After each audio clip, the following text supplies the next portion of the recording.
হে আল্লাহর রাসূল, কিয়ামত কখন হবে? নবীজি কিছু বলেন না। লোকটা দাঁড়িয়ে আছে, অপেক্ষা করতেছে। ওই ব্যক্তির সাথে নবীজি কথা শেষ করবার পরে জিজ্ঞাসা করতেছেন, ওই লোকটা কোথায় যে আমাকে জিজ্ঞাসা করলো কিয়ামত কখন হবে? এবার লোকটা বলে, ইয়া রাসূলুল্লাহ, আমি জিজ্ঞাসা করেছি, কিন্তু এই জিজ্ঞাসার মধ্যে তার উদ্দেশ্যটা ভিন্ন মনে হচ্ছিল।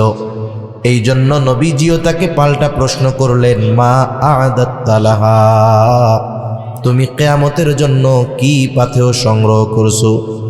কারণ তার প্রশ্নের মধ্যে ভাব মনে হচ্ছিল এইরকম যে সে কিয়ামতের জন্য রেডি, কিন্তু কিয়ামত আসে না। এই জন্য জিজ্ঞাসা করতেছে যে কিয়ামত কখন আসবে। একটা হলো নবীজি তো উম্মতের রুহানি ডাক্তার। ওই ব্যক্তি প্রশ্ন যাই করুক, উদ্দেশ্য কি এটা উনি অনুধাবন করতে পারছেন। এই জন্য তাকে পাল্টা প্রশ্ন করছে যে তুমি কিয়ামতের জন্য কি পাথেয় সংগ্রহ করছো, কিয়ামত কখন হবে জিজ্ঞাসা করতেছ। আর যদি তার উদ্দেশ্য হইতো কিয়ামত কখন হবে এই খবর জানা, তাহলে হয়তো নবীজি বলতেন, কিয়ামতের আলামতগুলো বইলা দিতেন, ওই সময়ের পরে কিয়ামত হবে, এই সেই। কিন্তু নবীজি তারে পাল্টা প্রশ্ন করছে, মা আ'দাত্তা লাহা। এখন লোকটা জবাবে কি বলে? বলে, আমি আল্লাহ এবং তার রাসূলকে ভালোবাসি। নবীজি জবাব দিলেন, আল মারউ মা'a মান আহাব্বা। লোকটা এবার এই জবাব শুনে বাড়ির দিকে হাঁটা দিল, যে যাকে মোহাব্বত করে তার সাথে অবস্থান করবে। প্রশ্ন করছিল কি? বলে, কিয়ামত কখন হবে? জবাব শেষমেশ হইল কি? বলে, যে যাকে মোহাব্বত করে তার সাথে অবস্থান করবে। আসলে ওই গ্রাম্য সাহাবী কিয়ামত কখন হবে মূলত এটা জানতে চায় নাই। তার উদ্দেশ্য ছিল কিয়ামতে জান্নাতে যখন যাব কোথায় আমি থাকব। যদি সে তার মূল প্রশ্নের মানে যেটা উদ্দেশ্য জবাব না পাইতো, সে আরো প্রশ্ন করত। তার মানে বোঝা গেল তার জানা উদ্দেশ্য ছিল যে আমি তো আপনারে ভালোবাসি, মারা তো যাব, কিয়ামত তো হবে, তাহলে অবস্থা কি হবে? নবীজিও জানায় দিচ্ছেন যে যারে ভালোবাসে তার সাথে অবস্থান করবে। লোকটা বাড়ির দিকে হাঁটা দিছে, আর কিছু বলে না। হযরত আনাস রাদিয়াল্লাহু তাআলা আনহু বলেন, নবীজির মুখে যখন শুনলাম আল মারউ মা'a মান আহাব্বা, যে যাকে মোহাব্বত করে তার সাথে অবস্থান করবে, তিনি বলেন, ঈমান আনার পরে এই কথা শুনে আমরা এতটা খুশি হয়েছি, আর কোনো কথা শুনে এত খুশি আমরা হই নাই।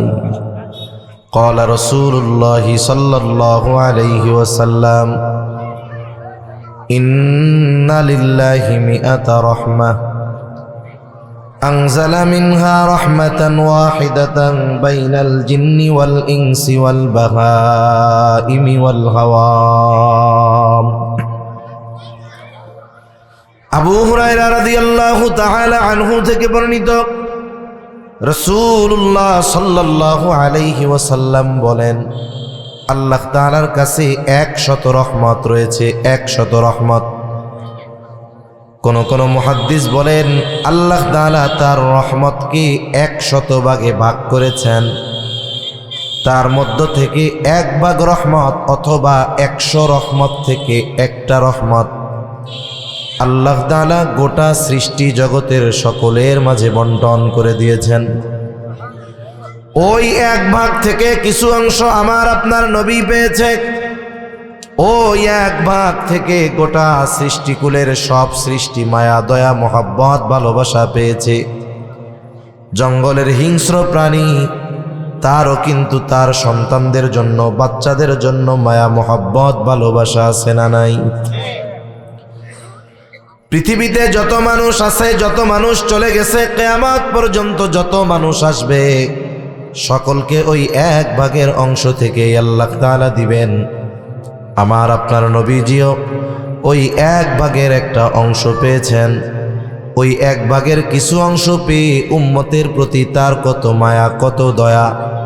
সাথে সাথে হিংস্র সাপ বলেন, বিচ্ছু বলেন, বাঘ বলেন, ভাল্লুক বলেন, আমাদের সমাজে যেই নিকৃষ্ট প্রাণী কুকুর তাও বলেন, ওই কুকুরের অন্তরেও আল্লাহ তাআলা ওই এক ভাগ থেকে কিছু মহব্বত ঢেলে দিয়েছে। তাহলে গোটা সৃষ্টি জগতের জন্য আল্লাহ তাআলা দিলেন এক ভাগ, আল্লাহ তাআলার কাছে আছে বাকি 99 ভাগ। এত দয়া এত মায়া আল্লাহ তাআলা নিজের কাছে সংরক্ষণ কেন করে রাখছে?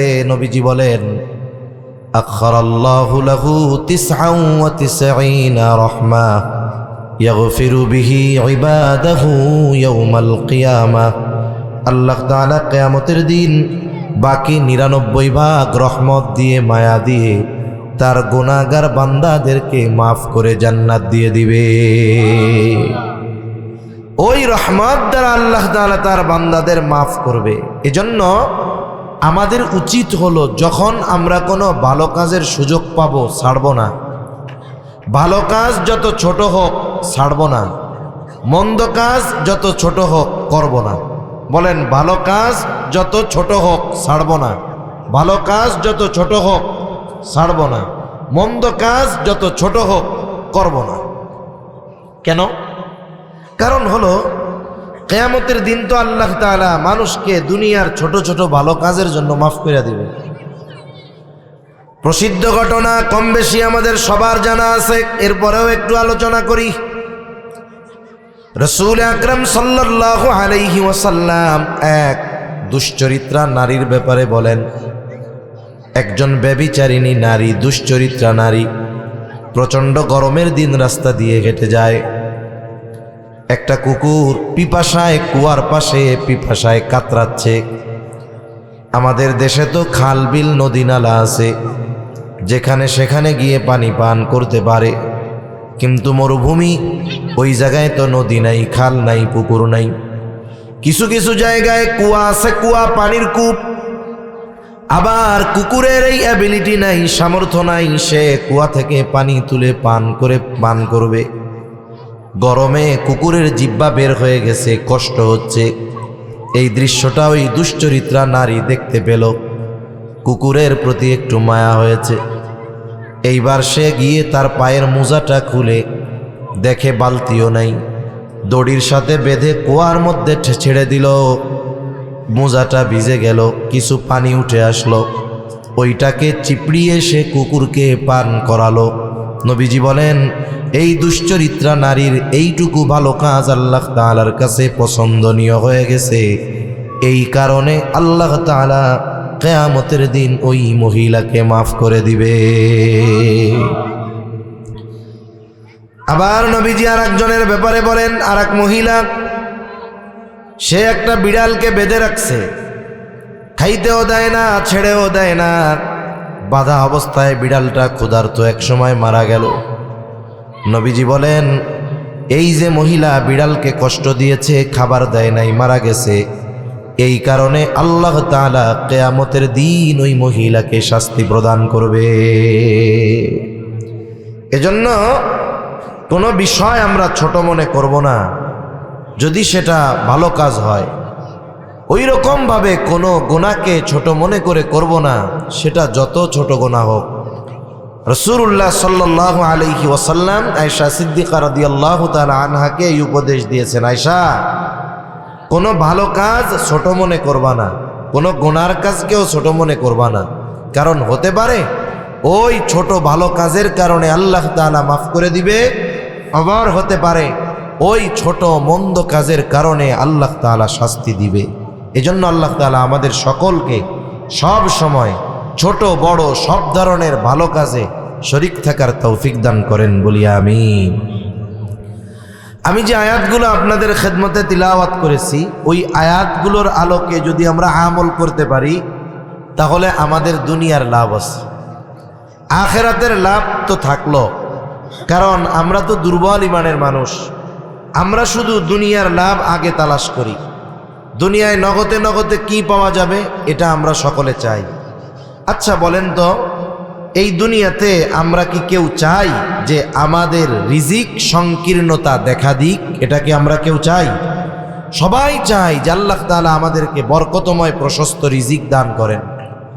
আরেকটা বিষয় হলো, পরিমাণের সাথে বরকতের কোনো সম্পর্ক নাই। কেউ যদি মনে করে বেশি মানেই মনে হয় বরকত, এমনটা নয়, বরং অল্প জিনিসের মধ্যে আল্লাহ তাআলা বরকত দিতে পারেন কি পারেন না? অল্প জিনিসের মধ্যে যদি আল্লাহ বরকত দেয় ওইটা লাভবান। অনেক জিনিসের মধ্যে যদি বরকত না থাকে তাহলে ওইটা বেশি হলেও কোনো লাভ নাই। এজন্য আমরা যদি বরকতময় রিজিক চাই, এই দুনিয়ায় রিজিক সংকীর্ণতার মুখোমুখি না হতে চাই, তাহলে কথাগুলো আমরা একটু খেয়াল দিয়ে শুনবো ইনশাআল্লাহ। এই আয়াতে আল্লাহ তাআলা প্রথমে যেই কথা আমাদেরকে জানিয়ে দিলেন, আয়াতগুলা যেখান থেকে তিলাওয়াত করেছি, আল্লাহ তাআলা প্রথমে জানালেন যে এই দুনিয়াতে কিছু মানুষ আছে যেই মানুষেরা সম্পদ সম্মানের মালিক হওয়াকে আল্লাহ তাআলার ভালোবাসার প্রমাণ হিসাবে মনে করে। তার মানে এই দুনিয়াতে যদি তার অনেক টাকা হয়, এই দুনিয়াতে তার যদি অনেক সম্মান হয়, সে মনে করে আল্লাহ মনে হয় তাকে অনেক ভালোবাসে। এরকম কিছু লোক আছে না? নামাজ কালাম পড়ে না কিন্তু অনেক টাকার মালিক, অনেক সম্মানের মালিক। মনিটরের আওয়াজ বাড়ান। অনেক টাকার মালিক, অনেক সম্মানের মালিক, ও মনে করে আল্লাহ তাআলা মনে হয় ওকে খুব ভালোবাসে। মানুষের সামনে আইসা বলে, দেখ আল্লাহ আমারে কত ভালোবাসে, টাকা পয়সা ধন দৌলত দিছে আমারে। এখন বলেন তো, যদি সম্পদ, ক্ষমতা, পদ, পদবী ভালোবাসার প্রতীক হতো, তাহলে ফেরাউন আল্লাহ তাআলার মোহাব্বতের এক বান্দা হয়ে যাইত, ঠিক না? অথচ ফেরাউনের কত ক্ষমতা, কত পদ, কত বড় পদ ছিল, কত সম্মান ছিল, অথচ এই ফেরাউন কত ঘৃণার পাত্র, নমরুদ কত ঘৃণার পাত্র, হামান কত ঘৃণার পাত্র। মুসলিমদের কথা বাদ দেন, একজন অমুসলিমকেও যদি বলা হয় এক কাজ কর, তোর পোলার নাম নমরুদ রাখবি, মাসে তোরে 1000 টাকা কইরা দিব। মুসলিম তো বহুত পরের কথা, কোনো অমুসলিম তার সন্তানের নাম ফেরাউন হামান রাখবে না। এত ঘৃণিত, অথচ কত ক্ষমতা ছিল। কারুনের সম্পদের অভাব ছিল না। কারুন এই দুনিয়ার মানুষের মতো বড় লোক না, এই জগতের মানুষের মতো না, এই সময়ের মিলিয়ন ট্রিলিয়নারদের মতো নয়। কারুনের সম্পদ কেমন ছিল? কারুনের গোডাউনের চাবি বহন করার জন্য একদল শক্তিশালী যুবকের দরকার হতো। আমাদের এই দেশের মানুষের গোডাউনের মধ্যে চাউল থাকে, ডাউল থাকে, আটা থাকে, গম থাকে। কারুনের গোডাউনের মধ্যে চাউল ডাউল নয়, কারুনের গোডাউনগুলো স্বর্ণ দিয়ে ভরা ছিল। তাহলে কত সম্পদওয়ালা ছিল কারুন। আল্লাহ মনে হয় খুব ভালোবাসতো কারুনকে? ভালোবাসতো না। তাহলে সম্পদ, টাকা পয়সা, সম্মান, এটা আল্লাহ তাআলার পক্ষ থেকে গ্রহণযোগ্যতা, ভালোবাসার প্রতীক নয়, বরং আল্লাহ রব্বুল আলামিন মানুষকে এই দুনিয়ায় সম্পদ এবং সম্মান দেন মূলত পরীক্ষা করার জন্য। আল্লাহ তাআলা সেই কথাই বলেন, ফাআম্মাল ইনসানু ইযা মাবতালাহু রাব্বুহু ফাআকরামাহু ওয়া না'আমাহু ফায়াকুলু রাব্বি আকরামান। আল্লাহ তাআলা জানায় দেন, যখন মানুষের রব তাকে পরীক্ষা করার জন্য সম্পদ দেয়, ফাআকরামাহু ওয়া না'আমাহু, সম্মানিত করে তাকে নেয়ামত দেয়, তার মানে অনেক পদ পদবি দেয়, অনেক সম্পদ দেয়। এখন এই মানুষটা মনে করে আমার রব আমাকে মনে হয় খুব ভালোবাসে, এই জন্য এগুলো পাওয়ার পরে সে পরীক্ষা মনে করে না, বরং মানুষের সামনে বলতে থাকে ফায়াকুলু রব্বি আকরামান, যে আমার রব আমাকে সম্মানিত করেছে। অথচ এগুলো তার জন্য আল্লাহ তাআলার পক্ষ থেকে পরীক্ষা। এই ব্যক্তি যখন আবার রিজিকের সংকীর্ণতার মুখোমুখি হয়, তার সম্পদ ছিনিয়ে নেওয়া হয়, সম্মান কেড়ে নেওয়া হয়। যখন দিয়েছিল আল্লাহ, তখন বলে আল্লাহ আমাকে কত সম্মানিত করছে, আর যখন আল্লাহ পরীক্ষা নেওয়ার জন্য আবার কেড়ে নেয়। আল্লাহ তাআলা বলেন, ওয়া আম্মা ইযা মাবতালাহু ফাকাদারা আলাইহি রিজকাহু। আল্লাহ তাআলা বলেন, আবার পুনরায় যখন তিনি পরীক্ষা নেওয়ার জন্য মানুষকে রিজিকের সংকীর্ণতার মুখোমুখি করে, তার সম্মান কেড়ে নেন, সম্পদ কেড়ে নেন, এইবার ওই মানুষগুলো বলে ফায়াকুলু রব্বি আহানান। এই যে সে রিজিক সংকীর্ণতার মধ্যে পড়ল, আল্লাহ তাআলাকে দোষারোপ করে। কি বলে? মুফাসসিরিনে কেরাম বলেন সে মূলত আল্লাহর ব্যাপারে অভিযোগ দায়ের করে, বলে আমি সম্মান সম্পদের উপযুক্ত ছিলাম, কিন্তু আল্লাহ তাআলা আমাকে সম্মান সম্পদ দান করে নাই। বলে আমি এগুলোর উপযুক্ত ছিলাম, কিন্তু এগুলো আমারে দেয় নাই। কে? আল্লাহ দেয় নাই। অনেক মানুষ এরকমও আছে দুনিয়ায়, ওই যে নাফরমানি করে, সম্পদ সম্মান পেয়ে মানুষের সামনে বক্তব্য দেয়, বলে আল্লাহ আমারে এত ভালোবাসে। ভালোবাসে কেমনে? বলে আমার ঢাকা শহর 5টা বাড়ি, 6টা ফ্যাক্টরি, 10টা গাড়ি, আল্লাহ খুব ভালোবাসে আমার। আবার যখন এইগুলা ছিনায় নেয়, নির্বাচনে দাঁড়াইছে, হইতে পারে নাই, কই ওই এই গেছিলাম কিন্তু আল্লাহ হইতে দিল না। এরকম বলে কি বলে না? ওই এই গেছিল কিন্তু আল্লাহ দিল না। তার মানে ও বলতে চায় আমি উপযুক্ত ছিলাম কিন্তু আল্লাহ আমাকে দেয় নাই। তার মানে তার এই সফলতা না হওয়ার কারণ হিসাবে সে অভিযুক্ত করে কাকে? আল্লাহ। সে বলতে চায় যে আমার রিজিক সংকীর্ণতার কারণ আল্লাহ, আমি এই বিষয়ের উপযুক্ত ছিলাম না, অথচ আল্লাহ আমার এইগুলো দেয় নাই। এখন বলেন তো, কোনো ব্যক্তি যদি এমন কোনো বিষয়ের ব্যাপারে আমাকে আপনাকে দোষারোপ করে, যেই বিষয়ের সাথে আমার কোনো আপনার কোনো সম্পর্ক নাই, এই রকম বিষয়ের ব্যাপারে যদি দোষারোপ করে, আমি আপনি যত দুর্বল হই না কেন, অপবাদ দিলে চুপ করে বসে থাকবো না, বরং প্রতিবাদ করব। ঠিক কিনা বলেন? ও বলে যে রিজিক সংকীর্ণতার কারণ হইল আল্লাহ, আর আল্লাহ তাআলা বলেন না, তুমি রিজিক সংকীর্ণতার মুখোমুখি হওয়ার কারণ হলো তোমার কর্ম। আল্লাহ রাব্বুল আলামিন এইবার ওর কথার জবাব দেন, এই ধরনের মানুষের কথার জবাব দেন। মানুষেরা বলে ফায়াকুলু রব্বি আহানান, আমি সম্মান সম্পদের উপযুক্ত ছিলাম কিন্তু আমার রব আমাকে দেয় নাই। সাথে সাথে আল্লাহ তাআলা তার এই কথার প্রতিবাদ করে জবাব দিয়ে বলেন কাল্লা, কখনোই এমনটা নয় যে তুমি সম্মান সম্পদের উপযুক্ত আর আমি আল্লাহ তোমাকে এটা দেই নাই, এমনটা কখনো হতে পারে না। কারণ আল্লাহ তাআলা কোনো বান্দার উপরে জুলুম করেন না, কোনো অবিচার তিনি করেন না। এই জন্য প্রতিবাদ করলেন, তুমি যেটা বলতেছো এটা কখনোই নয়। কেন তোমার রিজিকের সংকীর্ণতা আসে? এইবার আল্লাহ তাআলা মানুষের রিজিক সংকীর্ণতার কয়েকটা কারণ উল্লেখ করে দেয়। এই কারণগুলো যদি কারো মধ্যে থাকে তাহলে রিজিক সংকীর্ণতার মুখোমুখি হওয়া লাগতে পারে। আবার এর বিপরীত বিষয় যদি আমাদের মধ্যে চলে আসে, মুফাসসিরিনে কেরাম বলেন তাহলে আমাদের রিজিককে প্রশস্ত করে দিবেন কে? জোরে বলেন না কে? আল্লাহ তাআলা করে দিবেন। আল্লাহ রাব্বুল আলামিন বলেন বাল্লা তুকরিমুনাল ইয়াতীম।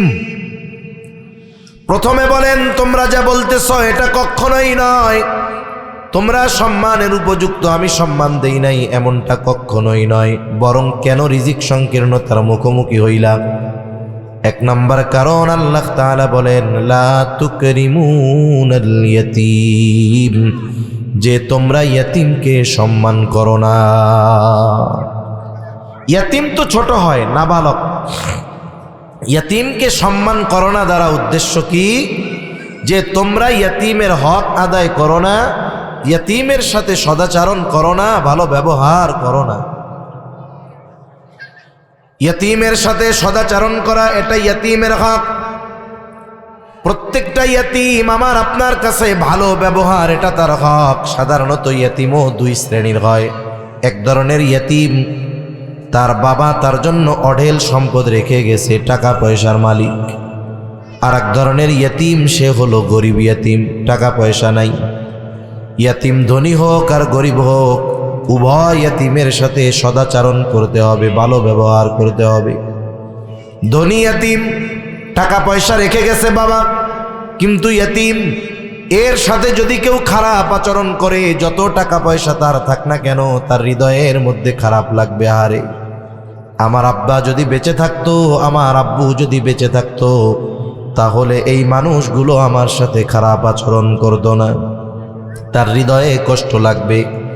আবার যদি কেউ গরিব ইয়তীমের সাথে খারাপ আচরণ করে, ও চিন্তা করবে আমার আব্বা যদি টাকা পয়সা রাইখা মরতো, অথবা আমার আব্বা যদি বেঁচে থাকতো, তাহলে আমার সাথে এরা খারাপ আচরণ করতো না। ইয়তীমের সাথে খারাপ আচরণ করলে আল্লাহ তাআলার আরশ কাঁপা ওঠে। আর ইয়তীমের সাথে খারাপ আচরণ করা এটা আবু জেহেলের কর্ম, আর ইয়তীমদের সাথে ভালো আচরণ করা এটা মুহাম্মাদুর রাসূলুল্লাহর কর্ম সাল্লাল্লাহু আলাইহি ওয়াসাল্লাম। তাহলে এক নাম্বার, সব ধরনের ইয়তীমের সাথে আমরা সদাচরণ করব, ভালো ব্যবহার করব, উত্তম আচরণ করব, ইয়তীমকে স্নেহ করব, মাথায় হাত বুলায় দিব। লাভ কি? নবীজির কাছে একজন সাহাবী আসছে, এসে বলে, ইয়া রাসূলুল্লাহ, আমার দিলটা বড় শক্ত, আপনি আমাকে কিছু আমল শিখায়া দেন যাতে করে আমার দিলটা নরম হয়ে যায়। নবীজি তাকে শিখায়া দিলেন যে তুমি ইয়তীমের মাথায় হাত বুলায় দাও আর মিসকিনদের খানা খাওয়াও। ইয়তীমের মাথায় হাত বুলাও, মিসকিনদের খানা খাওয়াও, তাহলে আল্লাহ তাআলা তোমার কঠোর হৃদয়টাকে নরম বানায় দিবে। আর যেই মানুষের হৃদয় কঠোর, এর সাথে মানুষ মিশতে চায় না, থাকতে চায় না। মনে করেন চেহারা যত সুন্দর হোক, লোকটার ভিতরে যদি কঠোরতা থাকে, কর্কশতা থাকে, তাহলে এর কাছে কেউ যাইতে চায় না। কিন্তু যদি তার দিল নরম হয়, মিশুক হয়, ধনীর সাথে এক আচরণ, গরিবের সাথে আর এক আচরণ না করে, মানুষ কাছে আসলে বিরক্ত হয় না, কথা বলে, দিলটা নরম, এই রকম মানুষ কালো হইলেও মানুষ তাকে ভালো বলে। ঠিক কিনা বলেন?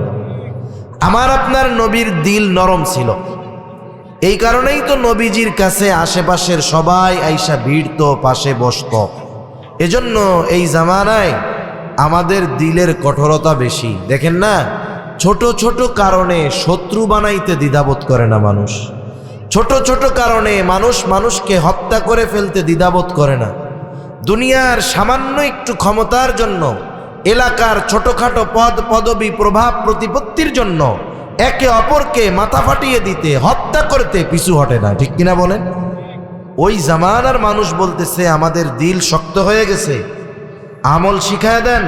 তাহলে বলেন তো, ওই জামানার তুলনায় আমরা এই জামানার মানুষ, আমাদের দিলের অবস্থা কি? সেজন্য আমাদের উচিত ইয়তীম, গরিব, অসহায় এদের সাথে সদাচরণ করা, মাথায় হাত বুলায় দেওয়া। এতে কি হবে?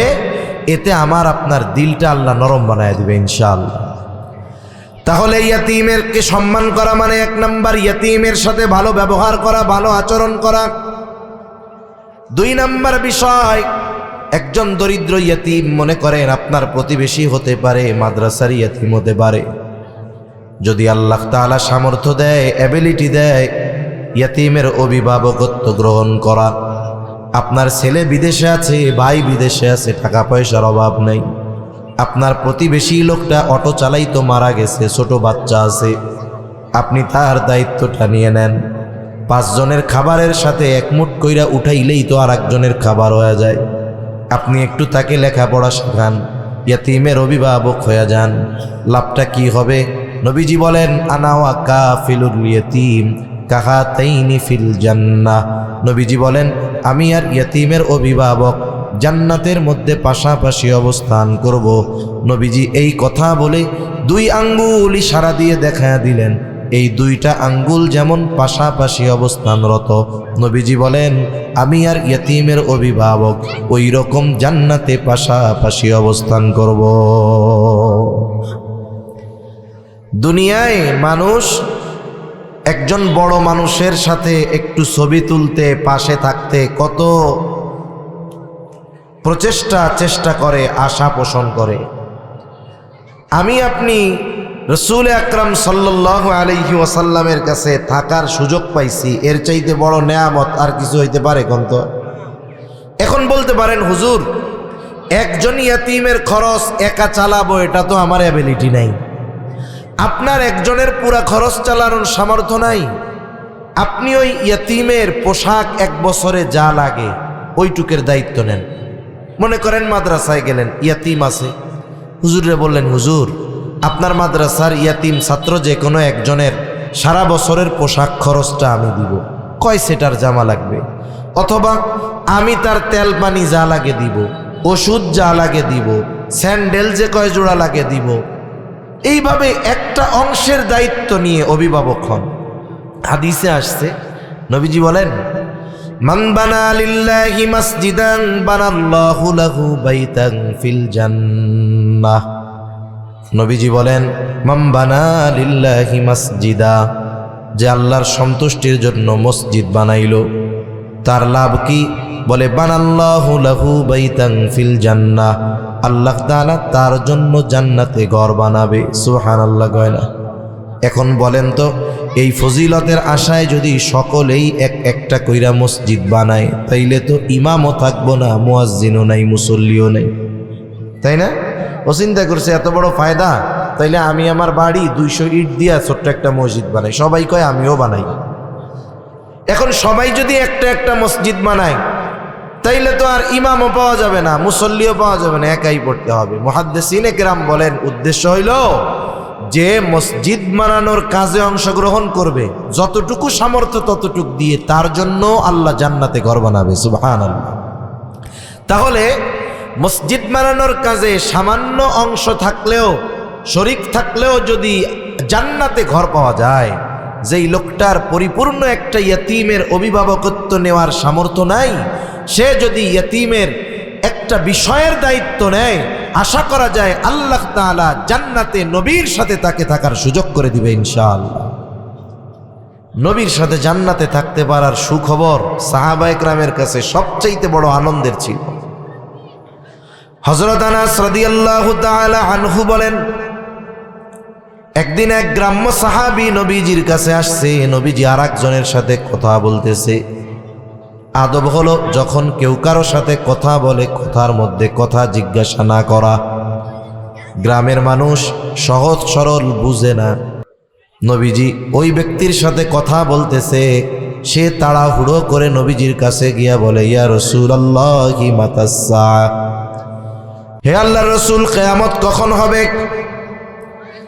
নবীজি কিছু বলেন না। লোকটা দাঁড়িয়ে আছে, অপেক্ষা করতেছে। ওই ব্যক্তির সাথে নবীজি কথা শেষ করবার পরে জিজ্ঞাসা করতেছেন ওই লোকটা কোথায়, যে আমাকে জিজ্ঞাসা করলো কিয়ামত কখন হবে। এবার লোকটা বলে ইয়া রাসূলুল্লাহ আমি জিজ্ঞাসা করেছি, কিন্তু এই জিজ্ঞাসার মধ্যে তার উদ্দেশ্যটা ভিন্ন মনে হচ্ছিল। এই জন্য নবীজিও তাকে পাল্টা প্রশ্ন করলেন মা আ'দাত্তা লাহা, তুমি কিয়ামতের জন্য কি পাথেয় সংগ্রহ করছো? কারণ তার প্রশ্নের মধ্যে ভাব মনে হচ্ছিল এইরকম যে সে কিয়ামতের জন্য রেডি, কিন্তু কিয়ামত আসে না। এই জন্য জিজ্ঞাসা করতেছে যে কিয়ামত কখন আসবে। একটা হলো নবীজি তো উম্মতের রুহানি ডাক্তার। ওই ব্যক্তি প্রশ্ন যাই করুক উদ্দেশ্য কি এটা উনি অনুধাবন করতে পারছেন। এই জন্য তাকে পাল্টা প্রশ্ন করছে যে তুমি কিয়ামতের জন্য কি পাথেয় সংগ্রহ করছো, কিয়ামত কখন হবে জিজ্ঞাসা করতেছ।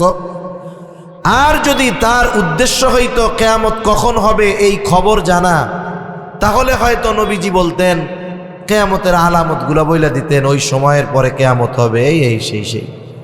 কিন্তু নবীজি তারে পাল্টা প্রশ্ন করছে মা আ'দাত্তা লাহা। এখন লোকটা জবাবে কি বলে? বলে আমি আল্লাহ এবং তার রাসূলকে ভালোবাসি। নবীজি জবাব দিলেন আল মারউ মা'a মান আহাব্বা। লোকটা এবার এই জবাব শুনে বাড়ির দিকে হাঁটা দিল, যে যাকে মোহাব্বত করে তার সাথে অবস্থান করবে। প্রশ্ন করছিল কি? বলে কিয়ামত কখন হবে। জবাব শেষমেশ হইল কি? বলে যে যাকে মোহাব্বত করে তার সাথে অবস্থান করবে। আসলে ওই গ্রাম্য সাহাবী কিয়ামত কখন হবে মূলত এটা জানতে চায় নাই। তার উদ্দেশ্য ছিল কিয়ামতে জান্নাতে যখন যাব কোথায় আমি থাকব। যদি সে তার মূল প্রশ্নের মানে যেটা উদ্দেশ্য জবাব না পাইতো, সে আরো প্রশ্ন করত। তার মানে বোঝা গেল তার জানা উদ্দেশ্য ছিল যে আমি তো আপনারে ভালোবাসি, মারা তো যাব, কিয়ামত তো হবে, তাহলে অবস্থা কি হবে। নবীজিও জানায় দিচ্ছেন যে যারে ভালোবাসে তার সাথে অবস্থান করবে। লোকটা বাড়ির দিকে হাঁটা দিছে, আর কিছু বলে না। হযরত আনাস রাদিয়াল্লাহু তাআলা আনহু বলেন, নবীজির মুখে যখন শুনলাম আল মারউ মাআ মান আহাব্বা, যে যাকে মোহাব্বত করে তার সাথে অবস্থান করবে, তিনি বলেন ঈমান আনার পরে এই কথা শুনে আমরা এতটা খুশি হয়েছি, আর কোনো কথা শুনে এত খুশি আমরা হই নাই। তাহলে নবীর সাথে জান্নাতে থাকার খবর শুনে সাহাবায়ে কেরাম ইসলাম গ্রহণের পরে এই খবরটাকে সবচাইতে আনন্দের খবর মনে করছেন। সেই সুযোগ আমাদের জন্য আছে না নাই? জোরে বলেন, আছে না নাই? এজন্য মাদ্রাসায় এতিম হোক, আমার আপনার পাড়া প্রতিবেশী হোক, আমি আপনি চেষ্টা করব কমপক্ষে তার নির্দিষ্ট একটা চাহিদা বা একটা প্রয়োজন পূরণ করে ওই বিষয়ের অভিভাবকত্ব গ্রহণ করার চেষ্টা করব। এতে আরো লাভ আছে, এতে আরো লাভ আছে। রাসূলুল্লাহ সাল্লাল্লাহু আলাইহি ওয়াসাল্লাম বলেন, আপনি একজন অভাবী, তার প্রয়োজন পূরণ করবেন, আল্লাহ রসুল বলেন আল্লাহ তাআলা তাইলে আমাদের দুনিয়া আখিরাতের প্রয়োজন মিটাইয়া দিবে। সুবহানাল্লাহ। তাহলে ইয়াতীমের সাথে সদাচরণ, ভালো ব্যবহার, ইয়াতীমের অভিভাবকত্ব গ্রহণ করা, আবার যদি কারো অধীনে কোনো ইয়াতীম থাকে তার সাথে খারাপ আচরণ না করা। মনে করেন ভাই মারা গেছে, ভাতিজা আপনার অধীনে আছে, বোন মারা গেছে, বাইগনা বাইগনি আপনার অধীনে আছে, খবরদার ঘরে যদি ইয়াতীম থাকে সদাচরণ করা দরকার। কারণ নবীজি বলেন ওই ঘর কতই না উত্তম ঘর যেই ঘরে একজন ইয়াতীম আছে আর তার সাথে সদাচরণ করা হয়, আর ওই ঘর কতই না নিকৃষ্ট ঘর যেই ঘরে একজন ইয়াতীম আছে আর তার সাথে অসদাচরণ করা হয়, খারাপ ব্যবহার করা হয়। বুজুর্গানে দিন বলেন যেই ঘরে ইয়াতীম আর তার সাথে ভালো ব্যবহার করা হয়, ওই ঘর আল্লাহ তাআলা রহমত বরকত দিয়ে ভরপুর করে দেয়। আবার যেই ঘরে ইয়াতীম তার সাথে অসদাচরণ করা হয়, আল্লাহ তাআলা ওই ঘর থেকে রহমত বরকত উঠে নিয়ে যায়। এই জন্য একটা ইয়াতীম বাচ্চা সে যখন পিতা হারা মাতা হারা হয়ে যায়, সে অনেক ভালো খাবারের প্রত্যাশী হয় না, সে ভালো আচরণের প্রত্যাশী হয়। এই জন্য আব্দুল মুত্তালিব যখন দুনিয়া থেকে চলে যাবে, আব্দুল মুত্তালিব হলো আমার আপনার নবীর অভিভাবক, দাদা, বয়স নবীর 8-এর কোঠায়। আব্দুল মুত্তালিব জীবনের অন্তিম সময় সন্তানরা পাশে, আব্দুল মুত্তালিব আমার আপনার নবীর অভিভাবকত্ব আবু তালেবের উপরে চাপায়া দিলেন। কিন্তু ইতিহাস বলে ওই সময় আব্দুল মুত্তালিবের যত সন্তান ছিল সবাই নবীজিকে অনেক অনেক ভালোবাসত, কিন্তু সবার বেশি ভালোবাসার মধ্যে আবু তালেব বেশি ভালো নবীজিকে বাসত। কিন্তু আবু তালেব অন্যান্য ভাইদের তুলনায় সবচাইতে বেশি গরিব ছিল। আব্দুল মুত্তালিব ধনী সন্তানের কাছে আমার আপনার নবীকে রেখে যান নাই, বরং সবচাইতে গরিব তবে বেশি ভালোবাসে এই সন্তান আবু তালেবকে আমার আপনার নবীর দায়িত্ব তিনি বুঝাইয়া দিলেন। আব্দুল মুত্তালিব বুঝতে পারছে যে ভালো খাওয়া ভালো পড়া এর দ্বারা ইয়াতীম খুশি হয় না, বরং ওরে আপনি পান্তা ভাত খাওয়ান, ভর্তা ডাল খাওয়ান, কিন্তু ওরে একটু মাথায় হাত বুলাই দিবেন, একটু আদর করবেন, এতে ও বেশি খুশি হয়। ঠিক কিনা বলেন? এজন্য আব্দুল মুত্তালিবের অন্যান্য ধনী সন্তানদের কাছে আমার আপনার নবীকে আব্দুল মুত্তালিব দিয়া যায় নাই। বিষয়টা এমন না যে অন্যান্য চাচারা ভালোবাসতো না, তারাও সর্বোচ্চ ভালোবাসতো, কিন্তু সবার চাইতে বেশি আব্দুল মুত্তালিবের সন্তান আবু তালেব আমার আপনার নবীরে বেশি ভালোবাসতো, কিন্তু গরিব বেশি আবু তালেব। আর মরার সময় ওসিয়ত করেছে আব্দুল মুত্তালিব তুমি এখন থেকে মুহাম্মাদের অভিভাবক। সুবহানাল্লাহ। এজন্য ঘরে যদি এতিম থাকে, আত্মীয় স্বজন হতে পারে, অনাত্মীয় হতে পারে, ইয়াতীম যদি থাকে আমরা তাদের সাথে ভালো আচরণ করলে তাদের যত লাভ তার চাইতে আমাদের বেশি লাভ। ঠিক কিনা বলেন? আবার অনেক মানুষ আছে ইয়াতিমের অভিভাবক। অভিভাবক বলতে শুধু যে তাকে খাওয়াবে পড়াবে এমনটা নয়, বরং সে বালেগ হওয়া পর্যন্ত তার সম্পদগুলাও রক্ষণাবেক্ষণের দায়িত্ব তার। ছোট মানুষ, কিছু চিনে না, বুঝে না, কিন্তু অনেক মানুষ আছে, অনেক চাচা আছে, আত্মীয় আছে, এই ইয়াতিম বাচ্চা ছোট, এই সুযোগ গ্রহণ করে ইয়াতিমের সম্পদ ভক্ষণ করে ফেলে। আছে না এরকম আল্লাহর ওলি? অনেক আছে। ভাই মরছে, বেজার হওয়ার চাইতে খুশি বেশি হয়েছে। চিন্তা করে একবারে সেনবাগ চৌরাস্তার মোড়ে আমার বাপের জমি যেটা 3 শতক 4 শতক, আমরা ভাই 2টা, ওই ভাই বাইসা থাকলে তো তোমাকে 2 ভাগ হইতো, 2 শতক কইরা হয়ে যাইতো, বাড়ি টাড়ি করা যাইতো না। এখন ভালোই হয়েছে, বাতিজারে বুস্টুস দিয়া অন্য জায়গা থেকে একটু জমি দিয়ে 4 শতকে সুন্দর করে 7 তলা ফাউন্ডেশন দিয়ে বাড়ি উঠাবো, 2 তলায় মার্কেট হবে, আর 5 তলা ভাড়া দিয়ে বসে বসে আমিও খাবো, আমার বাচ্চারাও খাবে। এরকম লোক আছে না নাই?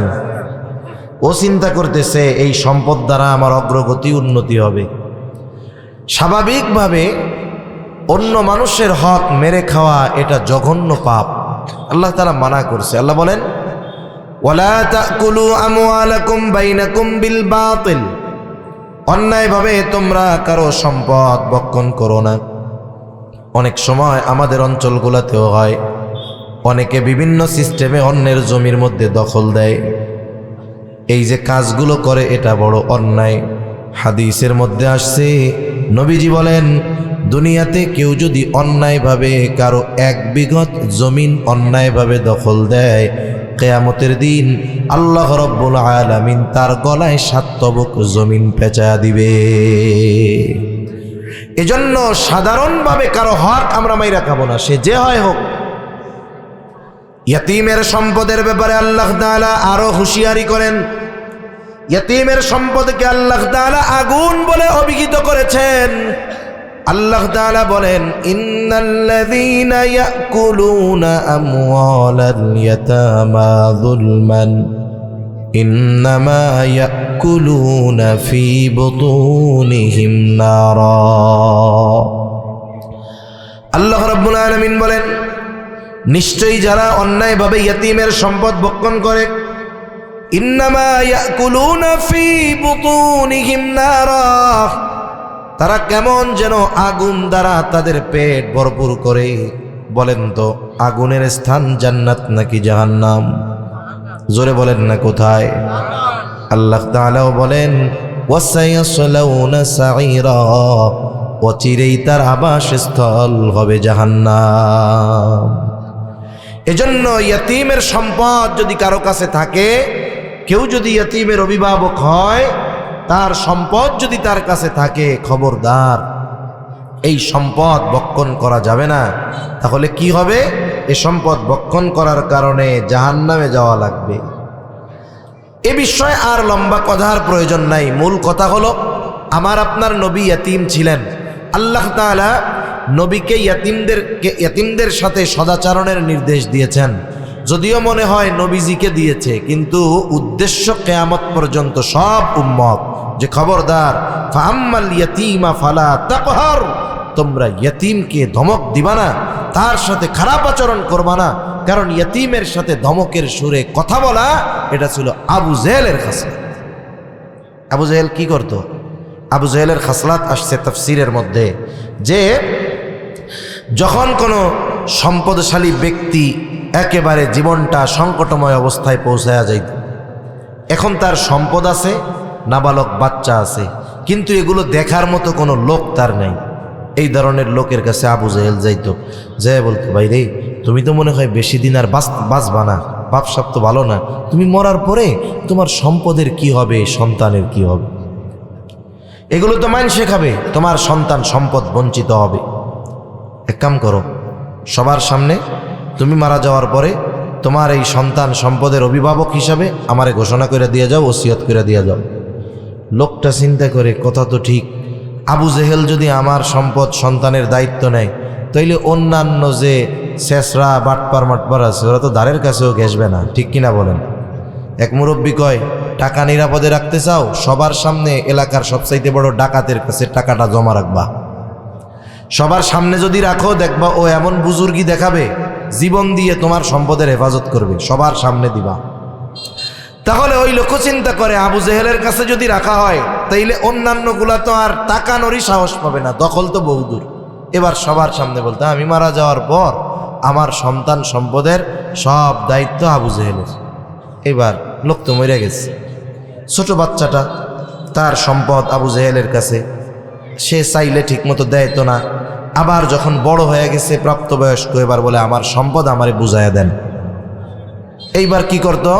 সম্পদ বঞ্চিত করত, খারাপ আচরণ করত, কাছে গেলে ঘাট ধাক্কা দিয়া বাইর করে দিত। তার মানে এই যে ইয়াতিমের সম্পদ ভক্ষণ করা, ইয়াতিমের সাথে অসৎ আচরণ করা, এটা কোনো মুমিনের আলামত নয়, মুমিনের আচরণ নয়, এটা আবু জেহেলের আচরণ। ঠিক কিনা বলেন? এজন্য আমরা ইয়াতিমদের সাথে ভালো ব্যবহার করব। আমরা অনেক সময় গরিব হইলে ইয়াতিম মানুষ, পোলাপান বাপ মা বাইসা আছে, দুইজনে মিলা মেহনত করে মানুষ বানাইতে পারে না, দুষ্টু হয়ে যায়। আর ওর বাপও নাই মাও নাই, ও একটু চঞ্চল দুষ্টু হতে পারে। এই কারণে অনেক সময় আমরা তাদের জন্য কষ্টদায়ক শব্দ ব্যবহার করি। এ ধরনের কোনো কথা বলবো না যাতে একটা ইয়াতিম কষ্ট পায়। তাহলে আল্লাহ তাআলা 1 নম্বর বললেন, তোমাদের রিজিক সংকীর্ণতার 1 নম্বর কারণ তোমরা ইয়াতিমকে সম্মান করো না, তার মানে ইয়াতিমের হক আদায় করো না। 2 নম্বর আল্লাহ তাআলা বলেন, ওয়ালা তাহাদ্দুনা আলা তুআমিল মিসকিন। আল্লাহ তাআলা এখানে বলতেছেন যে তোমরা মিসকিনদেরকে খানা প্রদানে উৎসাহ দাও না। এখানে দ্বিতীয় বিষয় উল্লেখ করার দ্বারা প্রথম বিষয় এর মধ্যে এমনিতেই পাওয়া যায়। মূল কথা কি? যে তোমরা নিজেরা ইয়াতিমদেরকে, মিসকিনদের খানা দাও না, অপরকেও খানা প্রদানে উৎসাহ দাও না। এখন বলেন, যে নিজে খাওয়ায় না সে কি আরেকজনকে বলবে যে তুমি খাওয়াও? বলবে না, স্বাভাবিক বিষয়। তার মানে সে অপরকেও নিরুৎসাহিত করে, নিজেও আবার উৎসাহী না, খানা খাওয়ায় না মিসকিনদের। অথচ খানা খাওয়ানো এটা ফজিলতের কাজ।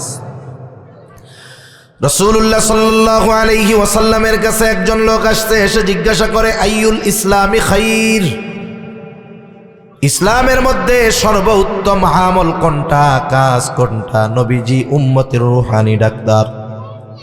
একই প্রশ্নের জবাব ব্যক্তিভেদে নবী ভিন্ন রকম দিতেন।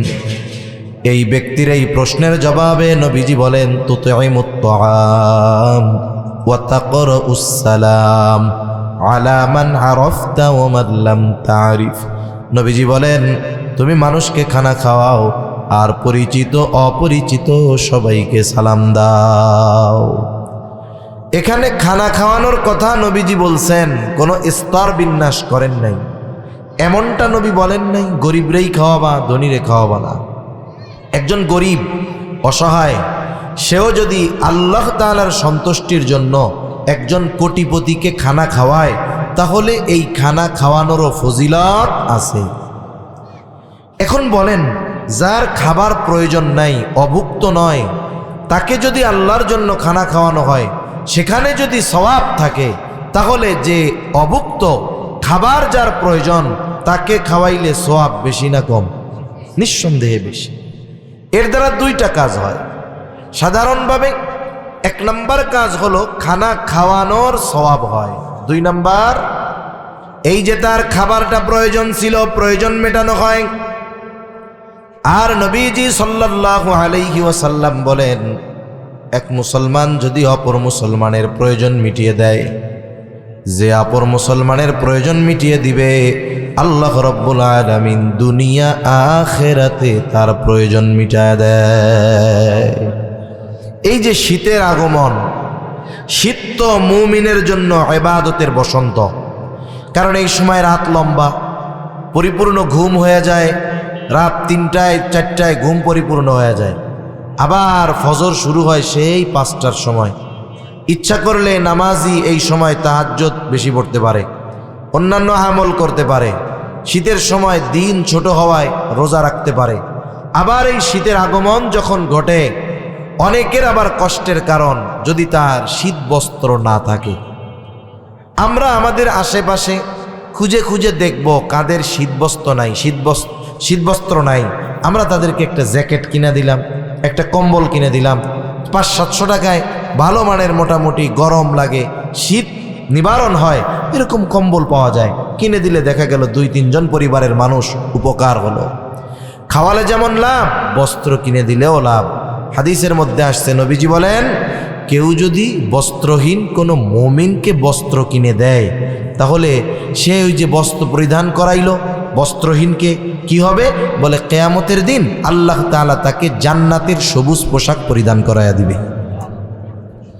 তাহলে আমরা বস্ত্রহীন যারা তাদের বস্ত্র দিব, অন্নহীন যারা মিসকিন তাদেরকে আমরা খানা খাওয়াবো। খানা খাওয়ালে লাভ কেন বলে, একে তার প্রয়োজন মেটানো হবে, দ্বিতীয়ত খানা খাওয়াইলেই তো লাভ আছে। আবার যদি এই মিসকিন অভুক্ত আমার আপনার প্রতিবেশী হয়, তাহলে খানা খাওয়ানোটা ঈমানের সাথে সম্পৃক্ত বিষয়। কারণ নবীজি সাল্লাল্লাহু আলাইহি ওয়াসাল্লাম বলেন, ওই ব্যক্তি মুমিন নয় যে নিজে পেট পুরে খায়, তার প্রতিবেশী অভুক্ত থাকে। এজন্য আমি আপনি ভালো মন্দ খাই, কিন্তু আমার আপনার প্রতিবেশীর দিকে খেয়াল করা দরকার। হাদিসের মধ্যে আসছে, নবীজি বলেন, তোমরা তোমাদের তরকারির মধ্যে ঝোলের পরিমাণ বাড়িয়ে দাও। কেন বলে, যাতে তোমরা তোমাদের প্রতিবেশীর খোঁজ খবর নিতে পারো। এই হৃদ্রতা ভালোবাসা আমাদের মধ্যে দরকার। এজন্য আমরা খেয়াল করব যে আমার আপনার প্রতিবেশী যদি মিসকিন থাকে, অসহায় থাকে, অভুক্ত থাকে, তাহলে আমরা তাদেরকে খানা দিয়ে সহযোগিতা করব। বস্ত্রহীন থাকলে তাদের জন্য বস্ত্রের ব্যবস্থা করে দিব, কাপড়ের ব্যবস্থা করে দিব। এখন বলেন, এখন যদি আমরা খানা খাওয়াই লাভ, তবে খানাটা খাওয়াইতে হবে দুনিয়ার স্বার্থে না, কার স্বার্থে? আল্লাহর স্বার্থে, আল্লাহর জন্য। অনেক সময় অনেকে প্রতিবেশী মিসকিন অসহায়দেরকে দেখে, খাবার দেয়, পোশাক দেয়। এখন একটা কাজ করার কথা বলছে যে আমার এই কাজটা কইরা দে, ও এখন বললো আমি পারবো না, ব্যস্ত আছি। হ, কত খাওয়াইছি তো গো, তোর গার জামাটাও তো আমাগো, এখন একটা কাম কইছি তুই কইরা দিলি না। এই যে খোটা দিল কি দিল না, কি কামটা করলো? খাওয়াইয়া যাওয়ার জন্য করছিল, সব শেষ, সব শেষ। এজন্য আমরা খানা খাওয়াবো আল্লাহ তাআলার জন্য। কার জন্য? জোরে বলেন। আল্লাহর জন্য খানা খাওয়ালে লাভ, আখেরাতের লাভ, দুনিয়ার লাভ। এই যে আত্মীয় স্বজন অনেক সময় দাওয়াত দিয়া, বিয়া বাড়িতে আপনার ছেলের অলিমা করতেছেন, দাওয়াত দিয়া খাওয়ান, ফজিলত আছে না নাই? ফজিলত আছে। আবার অনেক জায়গায় খাওয়াইয়া টেবিল পাইতে টাকা নেয়, ফজিলত আছে না নাই? এই কাম আসেনি আপনাকে? ওইদিকে ফজিলত আছে না নাই? কেন নাই? কিছু কয় না, ওই টাকা তো আছে, আছে আছে, নগদ নগদ টিয়া কেন? হায় হায়, আমরা খানা খাওয়াবো কার জন্য? যারেই খাওয়াই, ধনীরে খাওয়াই, দরিদ্ররে খাওয়াই, আত্মীয় স্বজনকে খাওয়াই, যাকেই খাওয়াই, প্রতিদানের আশায় খাওয়াবো না। কার জন্য? সাহাবায়ে কেরাম আল্লাহর জন্য খানা খাওয়াইতেন। আল্লাহ তাআলা কোরআনুল কারীমের মধ্যে জানায় দেন তারা কি জন্য খানা খাওয়ায়, বলে ইন্নামা নুতঈমুকুম লিওয়াজহিল্লাহি লা নুরিদু মিনকুম জাযাআও ওয়ালা শুকুরা। তারা কি বলে? বলে ইন্নামা নুতঈমুকুম লিওয়াজহিল্লাহ, তোমাদের আমরা খানা খাওয়াইছি আল্লাহর জন্য। যেহেতু আল্লাহ তাআলার জন্য খানা খাওয়াইছি, লা নুরিদু মিনকুম জাযাআ, তোমাদের কাছে আমরা কোনো প্রতিদান চাই না, টাকা পয়সা চাই না, কিছুই চাই না। ওয়ালা শুকুরা, প্রতিদান বহুদূর। এই খানা খেয়ে তোমরা আমাদেরকে ধন্যবাদ দাও, আমাদের কৃতজ্ঞতা প্রকাশ করো, এটাও চাই না। কারণ খানা খাওয়াইছি আল্লাহ তাআলার জন্য, প্রতিদান তিনি আমাদেরকে দিবে। অনেক সময় মানুষ আছে না যে উপকার করছে, উপকার করে পরে আবার বলে, দেখ লোকটা রে, এত উপকার করলাম, ধন্যবাদও দিল না। এই যে ধন্যবাদের আশা করা, চলে আসতো, আচ্ছা, ধন্যবাদও দিল না, এরকম বলে কি বলে না? তার মানে সে এই ভালো কাজের প্রশংসা আশা করে। আমরা মানুষকে যদি খানা খাওয়াই, তারা যদি আমাদেরকে ধন্যবাদও না দেয় আমরা কি বেজার হব বলেন? সে যা করে করুক, আমি তো খাওয়াইছি আল্লাহর জন্য, প্রতিদান দিবেন কে? আল্লাহ। তাহলে 2 নাম্বার, রিজিক সংকীর্ণতার কারণ মিসকিনদের খানা না খাওয়ানো, অপরকে উৎসাহ প্রদান না করা। রিজিক সংকীর্ণতার 3য় কারণ ওয়াতাকুলুনাত তুরাসা আকলাল লাম্মা, বলে তোমরা ওয়ারিসি সম্পদ সব একা ভক্ষণ করে ফেলো। কত মানুষ আছে বাবা মারা গেছে, বোনদেরকে তাদের হক বঞ্চিত করে, এমন ভাই আছে না নাই? ওই বোন যতদিন তার হক ভাইদের কাছ থেকে বুঝে না নেয় ততদিন কত আদর কত যত্ন। যখন বোন নিজের হক ভাইয়ের থেকে বুঝে নেয়, বলে সম্পদ তো নিলি না, সম্পর্কটা শেষ করে গেলি। আছে না এরকম? ফুফুদের হক বঞ্চিত করে, চাচাদের হক বঞ্চিত করে। মনে রাখতে হবে, আমি আপনি এই পৃথিবী থেকে যাওয়ার আগে এমনভাবে যেন যেতে পারি কোনো মানুষের হক যেন আমার আপনার উপরে না থাকে। কিয়ামতের দিন শয়তানের ধোকায় পড়ে যদি আল্লাহর হক দুনিয়ায় নষ্ট করে থাকি, আল্লাহ তাআলা চাইলে হয়তো মাফ করে দিতে পারে, কিন্তু বান্দার হক বান্দা যতক্ষণ ক্ষমা না করবে ততক্ষণ পর্যন্ত আল্লাহ তাআলাও ক্ষমা করবে না। এজন্য নবীও দুনিয়া থেকে চলে যাওয়ার আগে, কয়েকদিন আগে সব সাহাবা একরামকে একত্রিত করছেন এবং বলছেন, তোমরা যদি কেউ কোনো কিছু আমার কাছে পাও না থাকো চেয়ে নাও, কারণ আমি চাই না আমার কাছে কেউ কিছু পাও না থাকবে আর এই অবস্থায় আমি আল্লাহর সামনে দাঁড়াবো। এজন্য আমাদের নিয়ত থাকবে, চিন্তা থাকবে এরকম যে দুনিয়ায় একটু কম খাই, দুনিয়ায় একটু লস হোক, কিন্তু আখেরাতে যেন লস না হয়। ঠিক কিনা বলেন? একজন পায়, তারে দুনিয়ায় একটু বেশি দিয়ে দিলাম, সে বেশি নিক, আমি একটু দুনিয়ায় কম পাইলাম, কিন্তু আখেরাতে অন্যটা খাইয়া দুনিয়ায় একটু, আখেরাতে যেন আমার সব কিছু হারাতে না হয়। এ চিন্তা যদি আমাদের থাকে তাহলে দেখবেন ত্যাগের চিন্তা ভাবনা থাকবে, একটু বেশি দিলেও গায়ে লাগবে না।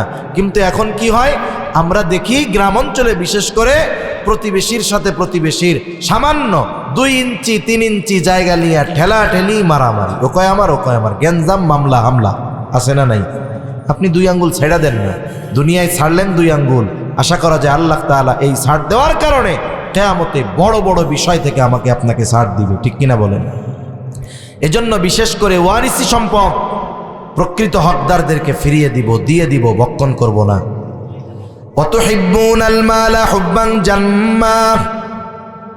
4 নম্বর কারণ আল্লাহ তাআলা বলেন পরিপূর্ণ অতিরিক্ত মালের মহব্বত, দুনিয়ার মহব্বত। নবীজিও বলেন হুব্বুদ দুনিয়া রাসু কুল্লি খাতিআহ, দুনিয়ার মহব্বত সকল গুনাহের মূল। বাস্তবতাও হলো এইটা, আপনি যত পাপ আছে, যত গুনাহ আছে, আমি আপনি যদি একটু চিন্তা করি সব কিছুর পেছনে দেখা যাবে দুনিয়ার মহব্বত। সুদ খায়, ঘুষ খায়, আখেরাতের জন্য না দুনিয়ার জন্য? ক্ষমতার লাইগা মারামারি করে, আখেরাতের জন্য না দুনিয়ার জন্য? চুরি, বাটপারি, সিটিংবাজি, যত অন্যায় আছে, পাপ আছে, সব দুনিয়ার জন্য করে। এজন্য যখনই দুনিয়ার মহব্বত, মালের মহব্বত অন্তরে পরিপূর্ণ বিস্তার লাভ করে, তখন ওই লোক সব ধরনের কাজ করতে পারে, ইয়াতিমদের সাথেও খারাপ আচরণ করতে পারে, ইয়াতিমের সম্পদও খেয়ে ফেলতে পারে, কিপটা হইতে হইতে মিসকিনদেরকে খানা নাও দিতে পারে, সাথে সাথে নিজের আত্মীয় স্বজন, বোন, চাচা, ভাই, তাদের সম্পদও সে ভক্ষণ করে ফেলতে পারে। কেন? বলে তার মধ্যে পরিপূর্ণ মালের মহব্বত বিস্তার লাভ করে ফেলেছে। দুনিয়ায় চলতে মাল দরকার, নৌকা চলতে পানি দরকার, দুনিয়ায় চলতে মাল দরকার।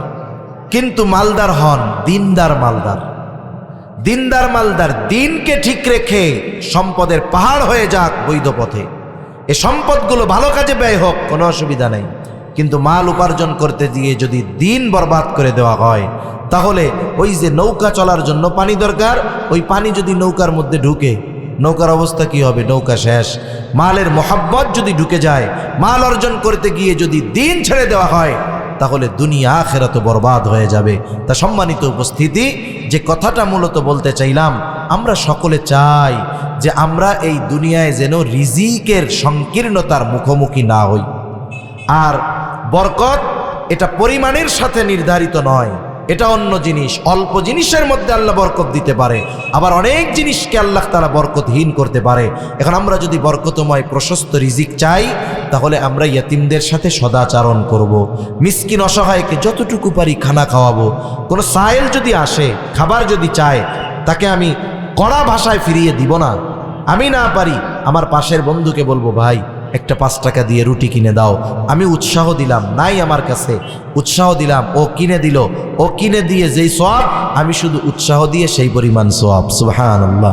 সাথে সাথে আত্মীয় স্বজনের সম্পদ, বোনের সম্পদ, ফুফুর সম্পদ, ভাইয়ের সম্পদ, এগুলো মেরে খাবো না, বরং বেশি বেশি দিয়ে দিব, তাহলে আখেরাতে ধরা খাওয়া লাগবে না। সাথে সাথে দুনিয়া অর্জন করতে গিয়ে অবৈধ পন্থা অবলম্বন করব না, দুনিয়া অর্জন করতে গিয়ে দিনকে বিসর্জন দিব না। এগুলো যদি আমরা করতে পারি, তাহলে আশা করা যায় অল্প হোক আল্লাহ তাআলা আমাদেরকে বরকত দিবেন, রিজিক সংকীর্ণতার মধ্যে ফেলাবেন না। আল্লাহ সুবহানাহু ওয়া তাআলা আমাদের সকল